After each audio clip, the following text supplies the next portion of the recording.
రాయదుర్గం నియోజకవర్గం వ్యాప్తంగా 4 మండలాల నుండి 9 మంది మట్కా బీటర్లు అరెస్టు చేసినట్లు రూరల్ సీఐ వెంకటరమణ తెలిపారు. రాయదుర్గం సర్కిల్ ఇన్స్పెక్టర్ కార్యాలయంలో విలేకరుల సమావేశంలో వెల్లడించారు. బీటర్ల వద్ద నుంచి 1,82,345 నగదు మట్కా పట్టీలు స్వాధీనం చేసుకున్నట్లుగా సీఐ వెంకటరమణ తెలిపారు. ఎవరైనా ఆన్లైన్ బెట్టింగ్ అసాంఘిక కార్యకలాపాలకు పాల్పడినా ఉపేక్షించేది లేదు అన్నారు.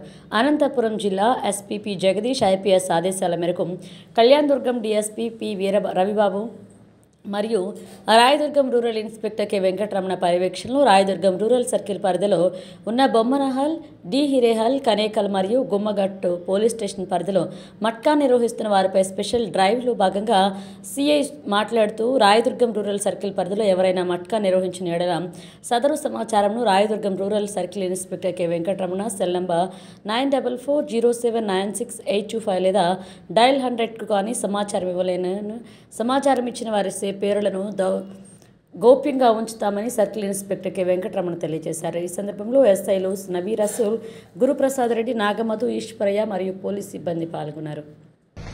అనంతపురం జిల్లా రాయదుర్గం నియోజకవర్గ పరిధిలో రూరల్ మండలాలైన బొమ్మన, కనేకల్, డిహిరేహల్, గుమ్మగట్ట మండలాల్లో చాలా మంది ప్రజలు ఈ మధ్య సెల్ ఫోన్ ఆన్లైన్లో మట్కా ఆడుతున్నారు సమాచారం మేరకు. అలాగే కొంతమంది డైరెక్ట్ కూడా మట్కా పట్టీలు రాస్తున్నారు సమాచారంతో ఏకకాలంలో 4 మండలాల్లో 4 ఎస్ఐలతో పాటు ఎస్పీ గారి ఆదేశాల మేరకు డీఎస్పీ గారి పర్యవేక్షణలో మట్కా పైన రైడ్ చేయడం జరిగింది.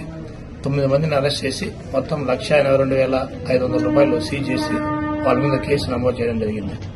ప్రజలందరికీ విజ్ఞప్తి అండి, మట్కా ఆన్లైన్ గానీ డైరెక్ట్ గానీ మట్కా పేకాట, బెట్టింగ్ ఇలాంటి చెడు వ్యసనాలకు అలవాటయ్యి చాలా మంది ఈ మధ్య సోషల్ మీడియాలోని మీడియాలో కానీ చూస్తున్నాము. ఆత్మహత్యలు చేసుకుని కుటుంబం మొత్తం అప్పుల పాలు చేసి చాలా ఇబ్బందులు పాలవుతున్నారు. దయచేసి ప్రజలందరూ గమనించి ఇలాంటి ఆన్లైన్ వ్యసన గేమింగ్స్ అయినా మట్కా కావచ్చు, బెట్టింగ్ కావచ్చు, పేకాట వారికి దూరంగా ఉండాలని ప్రజలకు విజ్ఞప్తి చేస్తుంది.